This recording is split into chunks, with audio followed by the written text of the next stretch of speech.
बाबूजी ये ऑटो वाला तो गयो गया, और लेकिन उसको रोक के रखने के लिए बोला था ना, तो नीरज को डिलीवरी लेके भेजने गए। आज का दिन ही खराब है, जा यहाँ से जा।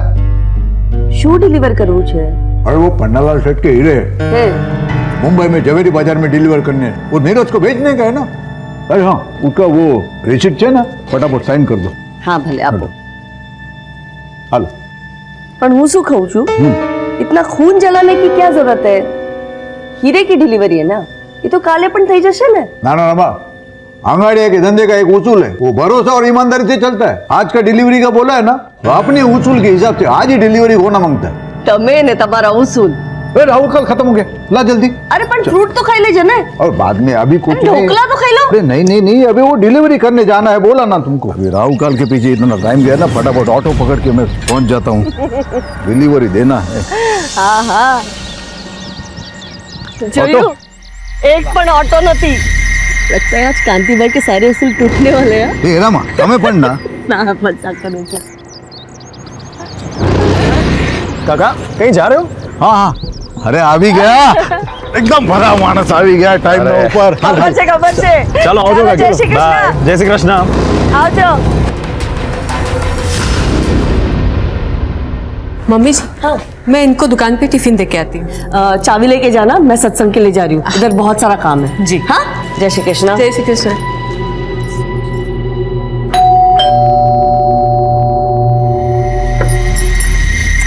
अरे हेतल, जय श्री कृष्ण मम्मी जी। कितनी देर लगा दी तूने? मम्मी जी मैं तो पहले ही आ गई थी, बस बाबूजी के जाने का इंतजार कर रहे थे। सब छोड़, डॉक्टर ने क्या बोला? माँ जी डॉक्टर ने कुछ और टेस्ट कराने के लिए बोले हैं, थोड़े और पैसे लगेंगे। કેટલા જોઈએ છે? करीब 5000। आले। थैंक यू मम्मी जी। पागल।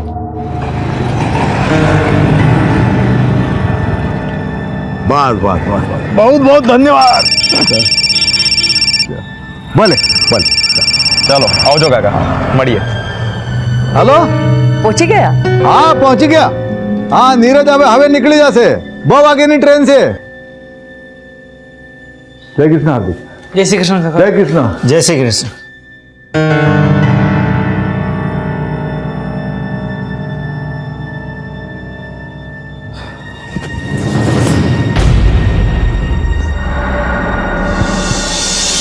पाँचवा कह रहा है विश बेटा? कल सुबह तक आ जाऊंगा माँ। ठीक है। नीरज भाई, मेरे लिए ना डॉल लाना, उसके कपड़े भी लाना। अच्छा, और ये क्यों रो रहा है? उसको गन चाहिए। ठीक है, सब ले आऊंगा। चलो मुझे अभी बहुत लेट हो रहा है, मैं निकल। बेटा संभाळीने जजे। जय श्री कृष्ण काका। जय श्री कृष्ण। जय श्री कृष्ण बाबूजी। जय श्री कृष्ण। तू क्या कर रही है यहाँ? मेरे कॉलेज वाले ना पिकनिक पर जा रहे हैं, तो मुझे कुछ पैसे चाहिए थे। तेरे कॉलेज वालों को सिर्फ पिकनिक करने का मूड रहता है क्या? कभी पढ़ाते नहीं है? आप पकड़। हाले। हार्दिक भाई जय श्री कृष्ण। धवल काका जय श्री कृष्ण। बाबूजी जय श्री कृष्ण। हाय। हाय। जय श्री कृष्ण। अच्छा बाबूजी, हाँ आओ जो। नीरज कितना लेट हो गया तू? सॉरी बाबूजी। वो पिछली डिलीवरी का क्या हो गया? हो गया? क्या होना है, हो गई। ये लो बाबूजी, आप हमेशा कहते हो धंधा भरोसे का है, फिर ये नोट को आधा फाड़कर उन्हें क्यों देते हैं? आपको मुझ पर भरोसा नहीं है? भरोसा तो बहुत है, समझा, लेकिन अपना ये आंगड़िया का बिजनेस है ना, उसके कुछ नियम है। अभी तेरे लिए मैं नियम बदलूंगा ना, तो बाकी लोगों को बुरा लगेगा। ये ले, ये कट किए हुए पॉलिश किए हुए हीरे, इसको जवेरी बाजार में डिलीवरी कर देना और ताबड़तोड़ तो फोन करना मुझे। फोन नहीं किया तो? तेरे गाल खुड़बुड़ा रहेगा मेरा चाटा खाने को। आप अगर रसीद। आप मेरे बाबा समान हो, जितना चाहे मार सकते हो, पर सोचो अगर जाते थे मेरा एक्सीडेंट हो गया तो? चुप चुप बोल। देख, मेरे पास 3 लोग हैं, धवल भाई, हार्दिक और तू, जिनके ऊपर आग बंद करके विश्वास करता हूं मैं। ये अपना आंगड़िया का धंधा जो है ना, ये बाएं हाथ में क्या है दाएं हाथ को मालूम नहीं पड़ता। ऐसे अभी तू जो डिलीवरी लेके जा रहा है ना, वो पार्टी को मालूम नहीं कौन उसका माल लेके आ रहा है, कैसे आ रहा है मुंबई, समझा? चल अब निकल जल्दी, वो बाहर ऑटो खड़ा है, वो रेलवे स्टेशन छोड़ देगा तुझे। चल आता हूँ बाबूजी। जय श्री कृष्ण। संभल के जाना।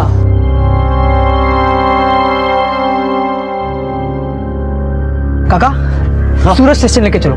हाँ ठीक से। एक काम करो, ट्रेन के लिए बहुत टाइम है। हाँ। आप नवागाम लेके चलो। अच्छा ठीक से, हाँ।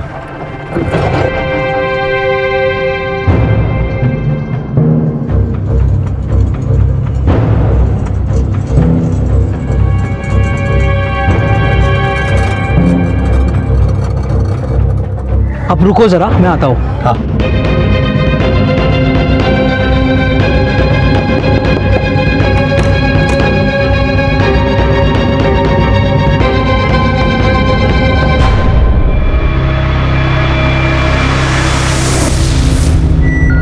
भैया सूरत स्टेशन लेना।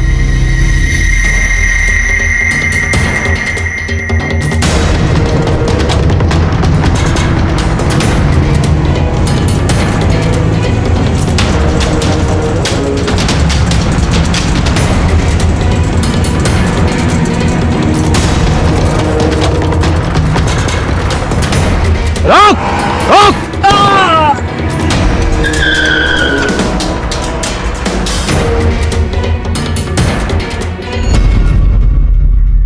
भरोसा एक छोटा सा शब्द है, पर इस छोटे से शब्द पर पूरी जिंदगी टिकी हुई है। जब किसी का भरोसा डगमगाता है तो उसकी पूरी दुनिया हिल जाती है।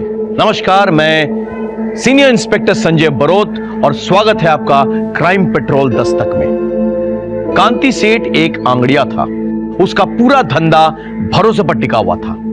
लेकिन नीरज की हत्या से यह साफ हो गया कि कोई उन्हें धोखा देने की कोशिश कर रहा था, या फिर कोई और ही था जो यह खेल खेल रहा था।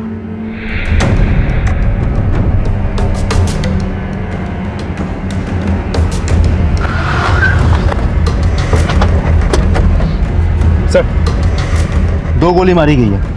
ऑटो वाला फरार है। हमने आसपास पूछताछ की है, लेकिन ना कोई आई विटनेस ना सीसीटीवी। और सर ये वॉलेट और ये आईडी कार्ड मिली है। नीरज नाम है सर। अरे नीरज फोन के मुंह पर तो न थे। एक गोली कंधे पे लगी है और दूसरी गोली छाती पे। राइट सर, इसका मतलब हमला करने वाला इसे जान से ही मारना चाहता था। किसका फोन बज रहा है?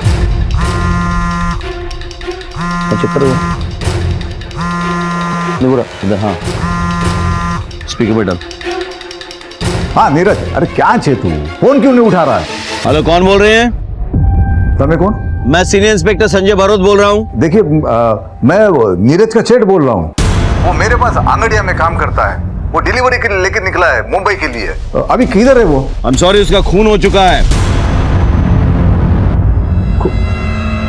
खून? नीरज किसके साथ निकला था? वो अकेले निकला था साहब, रिक्शा लेके। ठीक है, आप एक काम कीजिए, आप भगवती नगर पुलिस स्टेशन आ जाइए फौरन।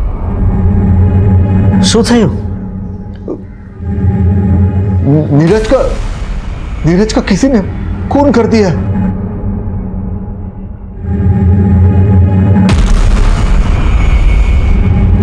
अजय सर, आगे सीसीटीवी चेक करो, हाँ? और जरा लोगों से पूछताछ करो। और इस ऑटो का जो रजिस्ट्रेशन नंबर है ना, उसके डिटेल्स निकालो, पता करो इसका मालिक कौन है और चलाने वाला कौन है। सर चलो। पांड्या, देखो आसपास। सर,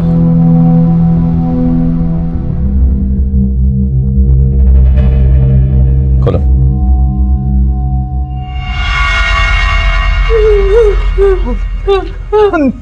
नीरज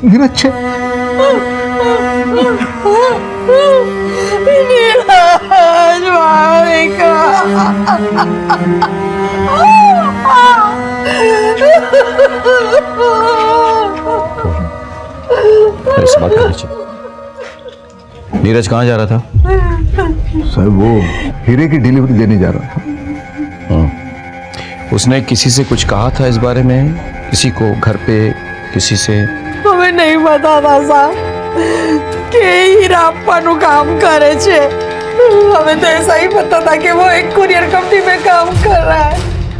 आज इनकी वजह से और इनके धंधे की वजह से हमारा छोकरानो जीव गया। अब चलिए वहां से, आइए। लूट और मर्डर का मामला लगता है। किस किस को पता था कि ये नीरज के पास हीरे हैं? बीजू तो મારા બે ખાસ આદમી છે, ધવલ અને હાર્દિક, અને મારી પત્ની रमा। अंगाड़िया नो बिजनेस छे, वो तो उसी के नाम से चलता है। तो उसको तो सब पता रहता है। और कोई? और कोई नहीं।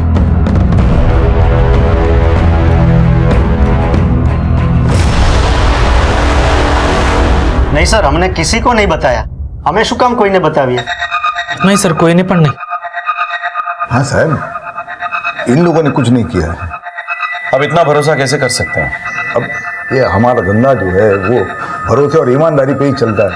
ये धवल भाई, हार्दिक हमारे पास बहुत सालों से काम कर रहे हैं, तो इनके ऊपर तो आंख बंद करके विश्वास करते हैं।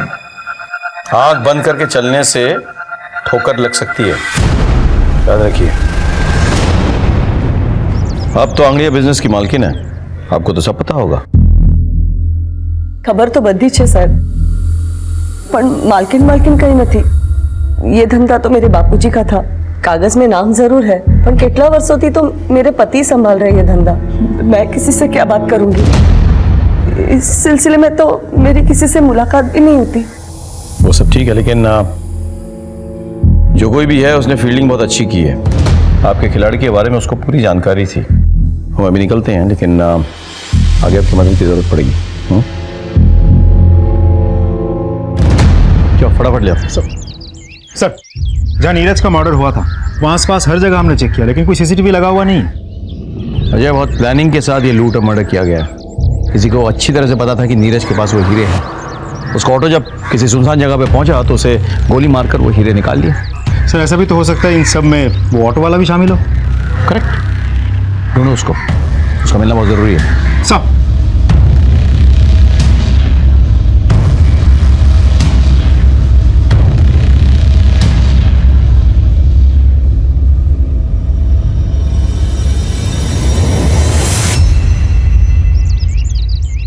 अरे ऐसे पैसे का क्या मोल जो किसी की जान नहीं बचा सकता। हमें बस इसके बाद आप अंगड़िया का धंधा नहीं करेंगे।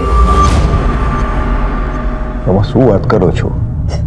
रमा, आंगड़िया मेरे लिए सिर्फ काम नहीं है, ये विरासत है। और याद है ना, तुम्हारे पिताजी ने मरते वक्त मेरे से कसम ली थी कि उनके धंधे को मैं ईमानदारी से बढ़ाऊंगा। वो बढ़ाया मैंने। अरे पर कोड़ा बातें जाननी जोखिम कर सकता मैं। आपका एक भी बेटा इस गांव को आगे नहीं बढ़ाने वाला। बेटे नहीं आने वाले तो अब हमारी શું गलती है? मैंने कोशिश की थी बड़े बेटे को धंधे में लाने की। क्या किया उसने? गपला किया, नाम खराब किया मेरा। आस्तीन का सांप निकला वो। पर હું મારા નાના દીકરાને આ ધંધામાં નહીં લાવીશ। ये धंधा मेरे नाम पे है ना, तो धीरे धीरे ये धंधा मैं धवल और हार्दिक को सौंप दूंगी। पर इस धंधे की मनुष्यत मैं इस घर में नहीं आने दूंगी। मेरे को मेरा पैसा चाहिए। मारा हीरो शू? अरे मेरे 25 लाख का क्या होगा?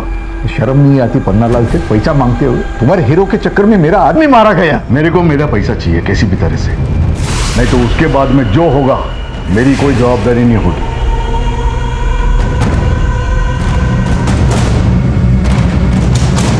क्या नीरज के साथ किसी की दुश्मनी थी?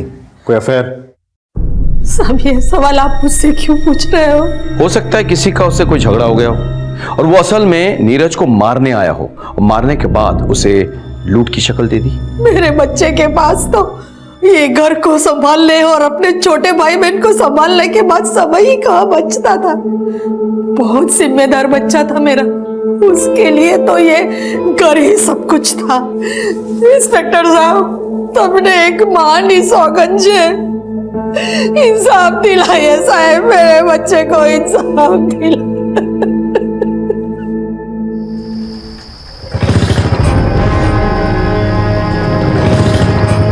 कौन है तुम लोग? ये क्या कर रहे हो?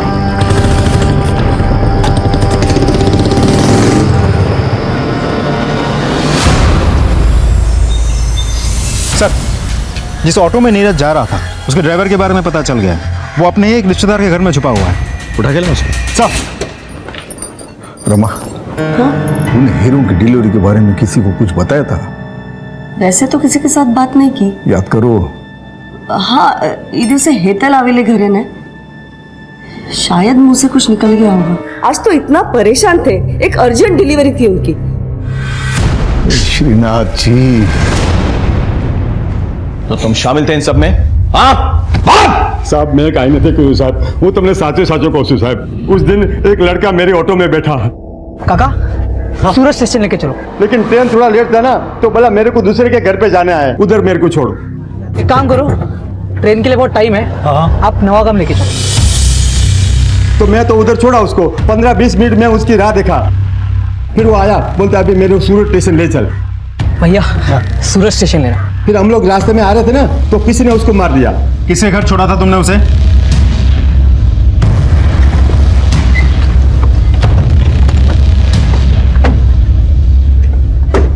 आप नीरज को जानती हैं? हाँ जी सर, बचपन से जानते हैं एक दूसरे को हम। वो कल आपसे मिलने आया था। आया था सर। उसकी बदकिस्मती थी कि मुझसे मिलकर जाने के बाद किसी ने उसकी जान ले ली। काश कि वो यहाँ ना आया होता, सीधा स्टेशन चला जाता तो बच जाता सर। वो क्यों मिलने आया था कल आपसे? सर वो मुंबई जा रहा था, मेरा मायका भी मुंबई में ही है, तो बस पूछने आया था कि घर वालों के लिए कुछ सामान लेकर जाना है या वहां से कुछ लाना है। कांति सेठ को जानती हैं आप? वो मेरे ससुर जी है, मैं उनकी बड़ी बहू हूँ।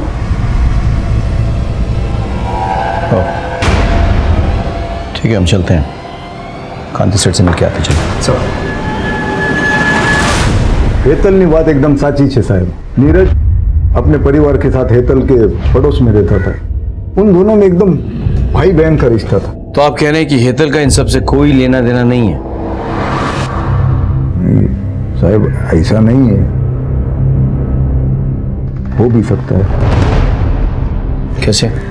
हेतल का पति मेरा बेटा कल्पेश है। आप अपने बड़े बेटे कल्पेश पर खून का इल्जाम लगा रहे हैं, कोई खास वजह? सूखी दो। पापा मैं सारा कैश लेकर जा रहा था और रास्ते में मुझे गुंडे ने पकड़ लिया। मैंने बहु मारी पापा, और सारा पैसा भी लेकर गया वो। साहब मुझे तो कल्पेश की बात पे बिल्कुल विश्वास नहीं था, और फिर एक दिन मैंने उसको जुआ खेलते हुए पकड़ा। पापा हाँ सूचे झूठ बोला तुम्हारे साथ है। हाँ आप पैसा भाड़ा मेहनत ना पैसा छे, अपना धंधा ना पैसा छे, और अपना धंधा भरोसे पे चलता है। लोगों का भरोसा तोड़ के बाप का नाम मिट्टी में मिलाना चाहता है तू। आज से तारा हमारा रिश्ता खत्म।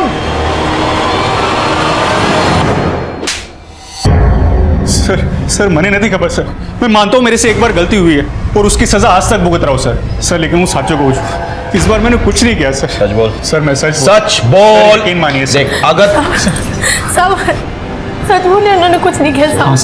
मैं झूठ नहीं, मैं झूठा। सर नहीं तो बेहोश हो गई। सर प्लीज हॉस्पिटल ले जाओ चल। सर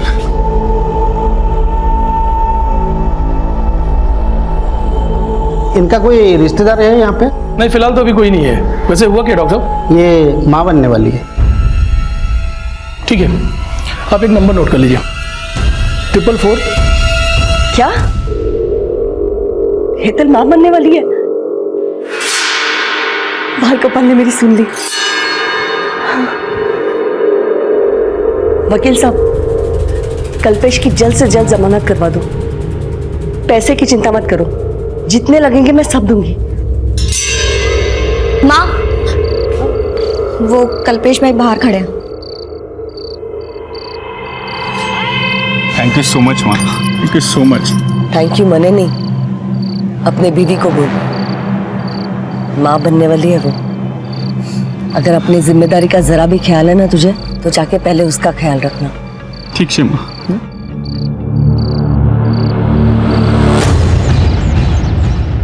सर फॉरेंसिक डिपार्टमेंट ने आपको नीरज मर्डर केस की डिटेल्स मेल किया है, मेल चेक कीजिए सर।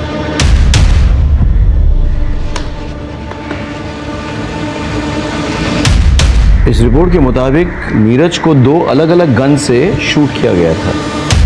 पहली गोली जो उसके शोल्डर पे लगी थी एक रिवॉल्वर से शूट किया गया था, और दूसरी गोली जिससे उसकी जान गई थी वो एक .22 कैलिबर पिस्टल से निकली थी, उसे पॉइंट ब्लैंक रेंज पे शूट किया गया था।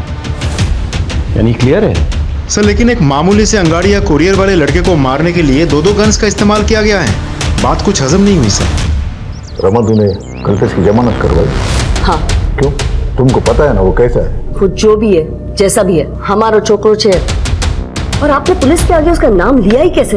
बहुत सही किया है, लेकिन तुमने उसकी जमानत करके बहुत गलत किया है। गलती मैंने नहीं, तुमने की है। छोटी सी गलती के लिए मारा डिकरा ने घर से बाहर निकाल दिया। वो जुआ खेलने के लिए मेरे बिजनेस का पैसा चुराया उसने, छोटी सी गलती है। बिजनेस तमारो नहीं, मारो छे। और अगर बच्चे गलती करते हैं ना तो माँ बाप उसे सुधारते हैं। रमा कल पे बच्चा नहीं है तो मैं क्या करती? उसको लॉकअप में रखती, उसके बीवी को अकेला छोड़ती।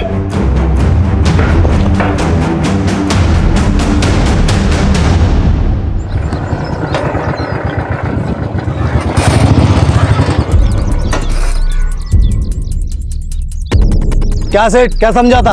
अपने बाप का पैसा हजम कर जाएगा? पन्नालाल सेठ का पैसा वापस कर। ये देख तेरी बेटी का दुपट्टा। अभी तो ये दुपट्टा उतारा है, अगर पन्नालाल सेठ का पैसा वापस नहीं दिया ना तो अगली बार कुर्ता उतारूंगा, समझा?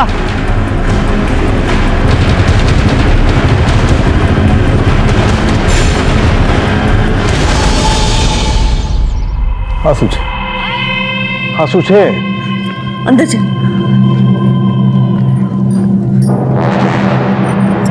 कहूँ उसको सारे पैसे दे दो ना, झंझट खत्म हो जाएगी। आखिर अपने बेटी का सवाल है। ये पन्नालाल की धमकियों से डर के मैं अपने धंधे के उसूल नहीं बदलूंगा, कभी नहीं।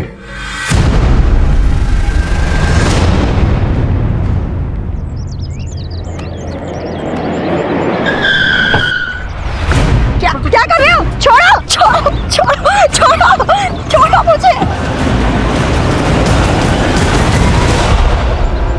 दया, तुम जरा पता करो कि हाल फिलहाल एक रिवॉल्वर और एक .22 कैलिबर पिस्टल किसने खरीदी। हो जाएगा साहब, चलता हूं। आपको क्या लगता है सर?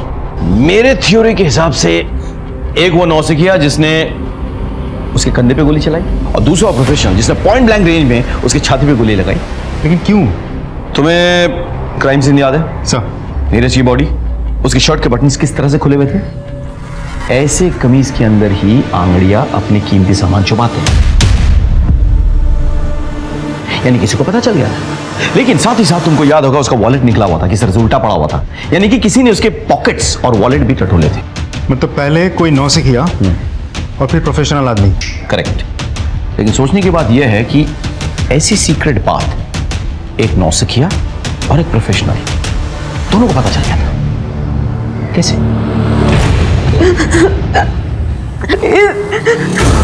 प्लीज जाने दो, मुझे जाने दो। चुप, बिल्कुल चुप। प्लीज जाने दो।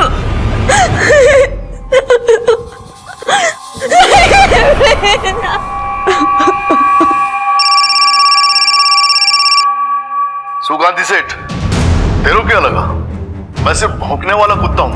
अरे पन्नालाल सेठ नाम है मेरा, मैं भौंकता भी हूँ और काटता भी हूँ। अगर तूने मेरे पैसे नहीं दिए ना तो ये सिर्फ ट्रेलर था, मैं तुझे पूरा पिक्चर बना के दूंगा, समझा क्या? हेलो हेलो,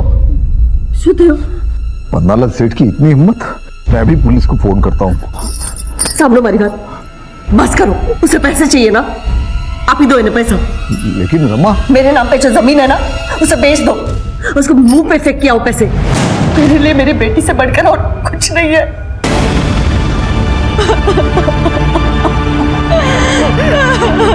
अक्सर लड़कियों के साथ हुए मोलेस्टेशन, छेड़खानी, यहां तक कि बलात्कार जैसे संगीन अपराध में भी लोग पुलिस तक नहीं आते।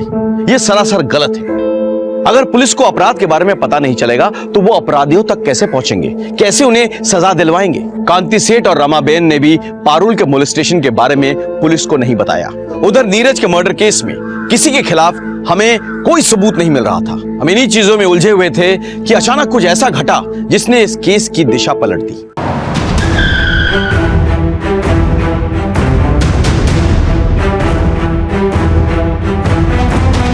सर, लाश को सबसे पहले नौकर हार्दिक और पंचुल ने देखा, फिर बहू जिग्ना और विपुल। मैंने ही आप लोगों को फोन किया। पूरी जगह को देखकर ऐसा लग रहा है जैसे किसी ने कुछ भी टच तक नहीं किया है। हा?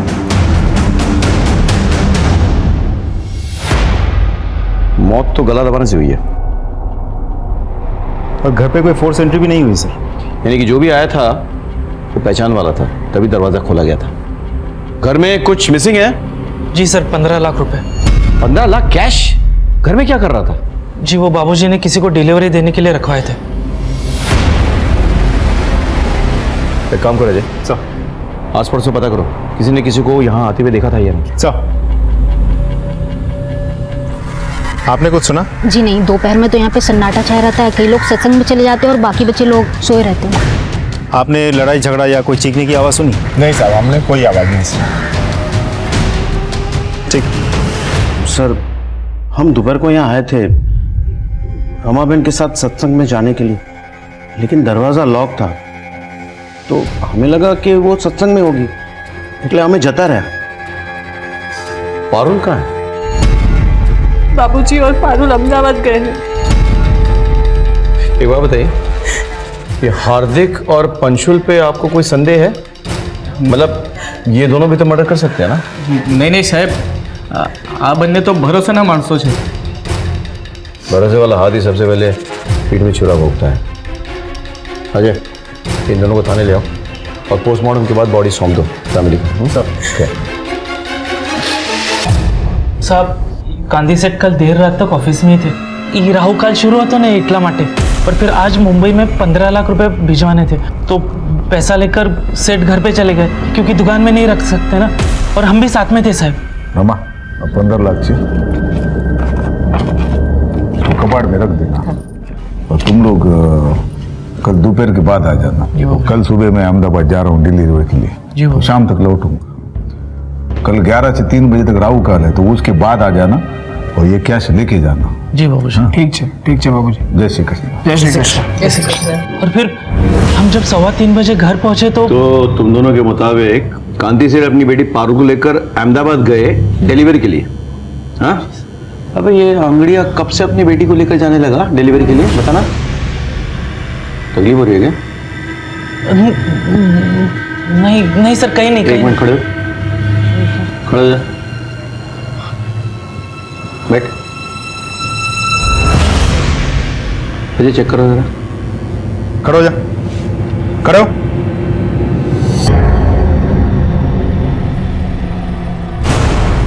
क्या है ये? सर ये कहां से आया? सर कांदी सेठ ने दिया था। बाबूजी बंदूक? खबर से मने अपने धंधे में आज तक हमने गन वन कभी रखा नहीं था, लेकिन तुमने देखा ना नीरज के साथ क्या हो गया। सेठ ने दिया था? सच में सर? हाँ, इलीगल आर्म्स लेके घूमते हो?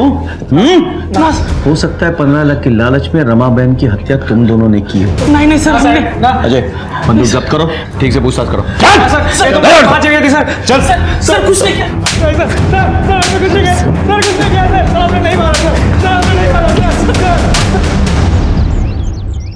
सर डोंट वरी, मैं करवा दूंगा।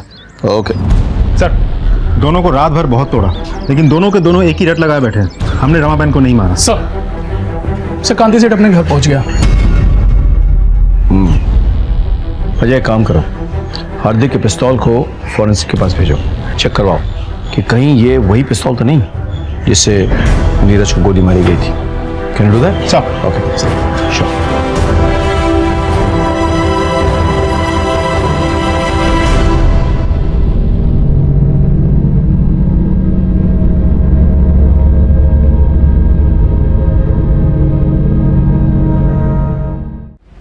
आपको किसी पे शक? नहीं सर। 15 लाख की लूट हुई है। आपको नोटों के सीरियल नंबर्स कुछ पता है? जी, ये नोट के नंबर हम लिख के रखते हैं, वो धवल भाई को पता है। Serial number? एक मिनट सर। हाँ ये रहा, B325 थी G927। ये पैसे आपने दिए थे डिलीवरी के लिए? हाँ सर, हमने दिए। इसी सीरियल नंबर के नोट्स थे? Yes sir. Serial number confirm कर लिया है, इसी नंबर के नोट्स थे। गुड। एक बात बताइए, हार्दिक को गन आपने दी थी? जी। कहाँ से मिली है गन आपको? एक आदमी है, वो सप्लाई करता है। कौन आदमी? सलाउद्दीन। सलाउद्दीन के बारे में पता करो और इन नोटों के जो सीरियल नंबर्स हैं ये हर जगह सर्कुलेट करो। सर आप अहमदाबाद गए थे ना डिलीवरी के लिए? अपने साथ अपनी बेटी पारुल को क्यों लेके गए थे आप? वो उसके बुआ के घर छोड़ने गया था अहमदाबाद में। कोई खास वजह? मैं आपसे कुछ पूछ रहा हूं।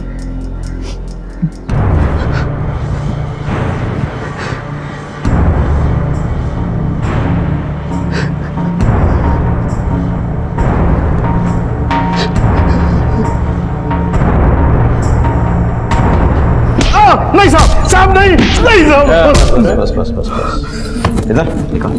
वो कांति सेठ मेरा पैसा नहीं दे रहा था साहब, तो वो तो डरावा माटे थोड़ा। और उसके बाद तूने रमाबेन को मार डाला? नहीं साहब नहीं, मैंने रमाबेन को नहीं मारा साहब। नहीं मारा तूने? नहीं मारा। नहीं मारा? इसकी इतनी धुलाई करो कि इसके मन का मैल धुल जाए। नहीं साहब नहीं, छोड़ दो साहब, छोड़। सर हमने सलाउद्दीन के अड्डे पर छापा मारा लेकिन वो फरार है। अड्डे पर कोई नहीं मिला सर। सर रमाबेन की पोस्टमार्टम रिपोर्ट आ गई है। सर उसे गला दबा के मारा गया था और गला दबाने के बाद उंगलियों के निशान भी मिटा दिया गया था। सर एक बात तो साफ है, जिस तरीके से गला दबाया गया है वो देख के तो लगता है मारने वाला कोई प्रोफेशनल नहीं था। रमाबेन नॉर्मली रोज दोपहर 12:30 बजे सत्संग के लिए जाती थी और लगभग उसी वक्त उनकी छोटी बहू जिग्ना टिफिन लेकर अपने पति की दुकान जाती थी। जी सर, मैं उस दिन भी करीब 12:30 बजे निकली थी, लेकिन मम्मी जी किसी का इंतजार कर रही थी, शायद पंशुल और हार्दिक का। तो आप पहले से जानती थी कि कोई पैसा लेने आने वाला है? नहीं सर, मने नहीं खबर। मुझे तो अभी पता चला जब ये सारी बातें सुनी। मम्मी जी ने भी मुझे कुछ नहीं बताया था। मैं माँ के बगैर क्या करूंगा? हर कदम पर माँ ने मेरा साथ दिया था। माँ ने मेरे लिए नया टिफिन खरीद के उसमें मेरी पसंद के छोले बना कर दिए थे। किसने सोचा था कि वो आखिरी बार। सर कुछ समझ में नहीं आ रहा है कि दोनों केसेस एक दूसरे से जुड़े हुए भी हो सकते हैं, अलग अलग भी। अलग अलग हो सकते हैं लेकिन मोटिव एक ही है, पैसा। पहले वाले केस में भी एक किलर नॉन प्रोफेशनल था और दूसरे में भी। तुमने घर वालों को ट्रैक किया है ना? ट्रैक किया सर, लेकिन कुछ सस्पिशियस नहीं मिला, सब कुछ नॉर्मल है।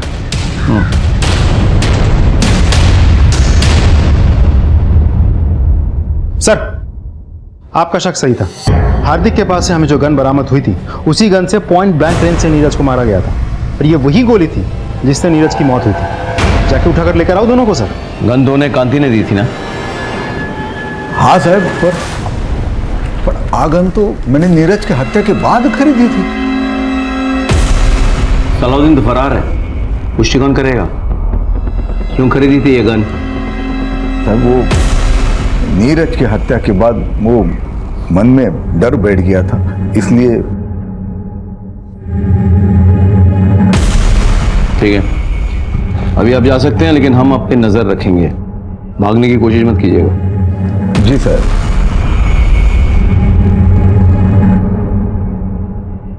सर इस कांति पे शक है?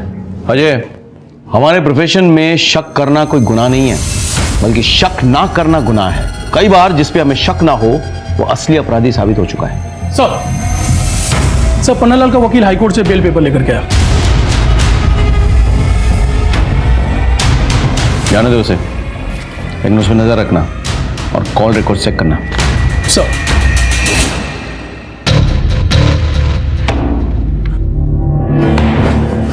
क्या भाई कल्पेश, आज तो बहुत पैसे आ गए तेरे पास। नहीं सर। लेके चलो इसको।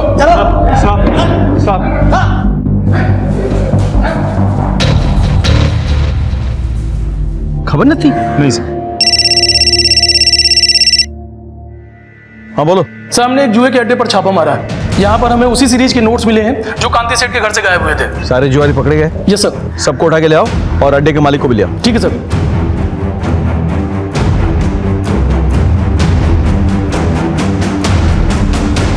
कल्पेश।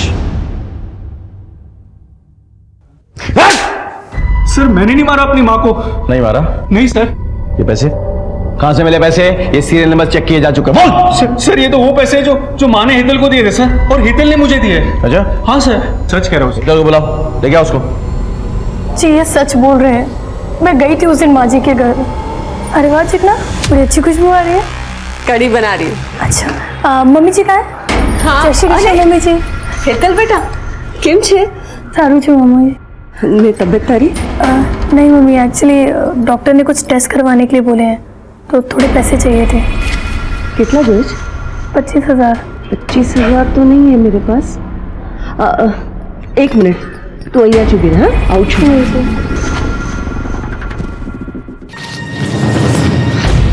25,000। थैंक यू मम्मी जी। तेरे बापूजी ने 15 लाख रखवाए थे मेरे पास डिलीवरी के लिए, उसमें से निकाल के दे रही हूँ। पर मम्मी जी बापूजी को पता चला तो? अब मैं सत्संग जा रही हूँ ना, तो आती वक्त एटीएम से निकाल दूंगी और रख दूंगी इसमें। और वो पैसे लेके मैं वहाँ से चली गई। ये बात तुमने हमें पहले क्यों नहीं बताया? मैं डर गई थी सर, मुझे लगा कहीं आप लोग मुझ पर और मेरे पति पर ही शक न करने लगे। झूठ बोल के तुमने हमारा शक और गहरा कर दिया है। अब मैं बताता हूं तुमने क्या किया और कैसे किया। घर में 15 लाख कैश है, ये तुमने अपने लालची पति को बताया। फिर इसने तुम्हारे साथ मिलकर अपनी मां की हत्या कर डाली और वो सारे पैसे हड़प लिए। नहीं सर, मैं सच बोल रही हूँ, वो पैसे मुझे माँ जी नहीं दिए थे, हमने कुछ नहीं किया है। प्लीज सर विश्वास कीजिए। सच और झूठ का तो पता चल जाएगा। जाओ जाके इनके घर की चेकिंग करो, देखो सारा पैसा जुए में खर्च कर दिया या कुछ कैश बाकी है। जाओ।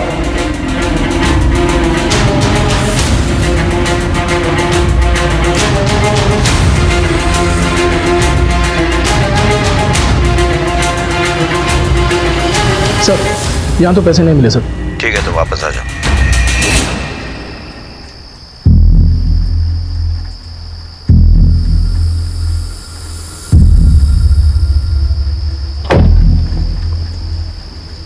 हेलो सलाउद्दीन भाई, हाँ તમારું પૈસો હિસાબ સાફ થઈ ગયો। ઠીક। એ ભાઈલા પોલીસ પકડો છે।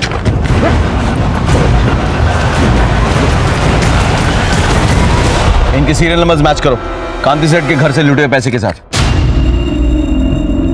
नहीं सर, ये अलग नंबर के नोट्स हैं। आयुषो? Yes sir. डालो दोनों के अंदर, ले जाओ इनको। ठीक है ठीक है ठीक है ठीक है।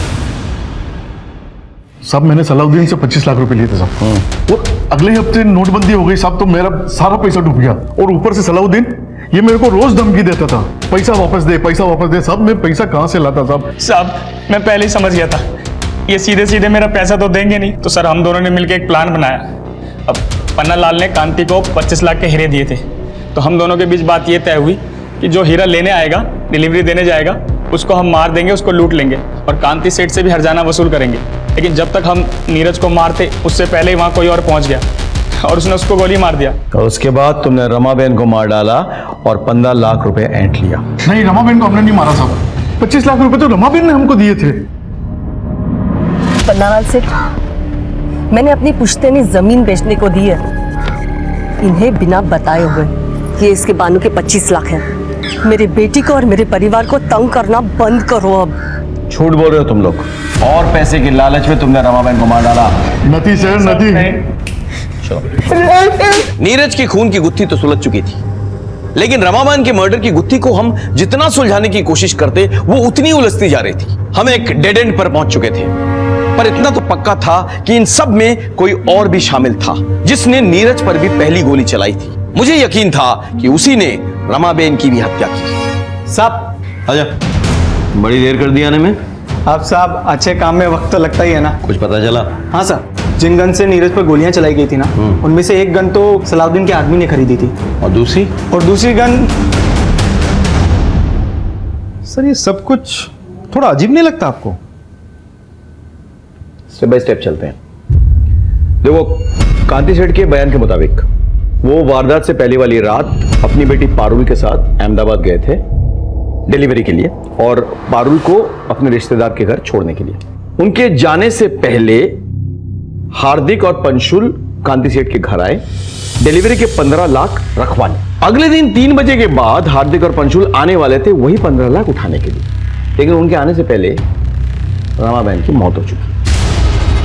और इस बीच हेतल घर में आती है और रमाबेन से पैसे मांगती है। हाँ सर, और उस वक्त जिग्ना अपने किचन में कड़ी और चावल बना रही थी अपने पति की टिफिन के लिए। रमाबेन 15 लाख के बैग से 25,000 रुपए निकालती है और हेतल को देती है।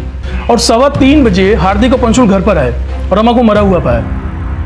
सर इस केस में कुछ तो खटक रहा है। पता नहीं क्यों ऐसा लग रहा है कि इस पहेली में कोई तो कड़ी मिसिंग है।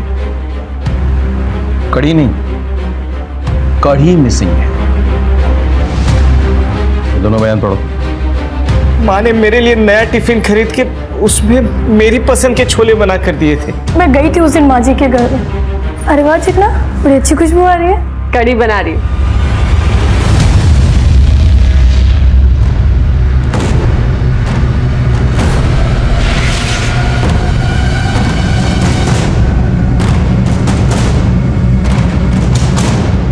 अपने आप सब कुछ उगलोगे या पुलिस वाला तरीका अपनाएं? मम्मी जी हर दोपहर को सत्संग के लिए चली जाती थी, तो विपुल को लंच देके जब मैं वापस घर आती थी तो कमलेश को भी बुला लेती थी। हम एक दूसरे से प्यार करने लगे थे, भागना चाहते थे एक साथ, पर हमें पैसे चाहिए थे। मैंने मम्मी जी को बाबूजी के साथ हीरो की डिलीवरी के बारे में बात करते सुन लिया था। मैंने कमलेश को बताया। और सर, मैंने प्लान बनाया कि मैं उस आदमी को बीच रास्ते में लूट लूंगा। उसके लिए मैंने एक बंदूक का भी तामझाम किया था।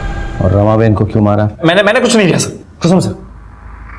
मैं जानती थी कि घर में कुछ कैश है। तेरे बापूजी ने 15 लाख रखे थे मेरे पास डिलीवरी के लिए। जैसे ही मम्मी जी सत्संग के लिए निकले, मैंने कमलेश को फोन किया। हम लोग कैश लेके निकलने ही वाले थे कि मम्मी जी वापस आ गए। मम्मी क्या चल रहा है सब? मम्मी जी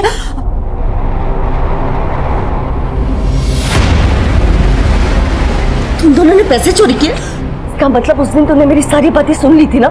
नीरज डिलीवरी लेने जवानों से? मम्मी जी तुम दोनों ने मिलकर नीरज को मार डाला? तुम दोनों ने हीरे चोरी ली? अभी पुलिस को फोन कर दियो। मम्मी जी ऐसा कुछ नहीं है। बस सब देख लिया मैंने ना। बड़ा धोखा, छोड़ूंगी नहीं तुम दोनों को। बेन, जय श्री कृष्ण रमा बेन। क्या सत्संग में नहीं चलना है? बहन, उसे माफ कर दीजिए, उसने कुछ नहीं किया बहन। अरे इसी ने सब कुछ किया है। बच्चा लाने तुम्हारी लड़की। मैं उसे कड़ी से कड़ी सजा दूं। हमारी बेटी ऐसा नहीं कर सकती।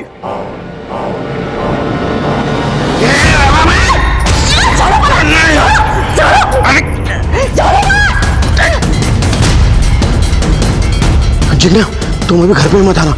तुम बाहर से टिफिन लेके विपुल के पास चली जाओ ताकि तुम पर किसी को शक न हो। बेटी के करतूतों पर पर्दा डालने के लिए आप लोगों ने एक मासूम औरत को मार डाला।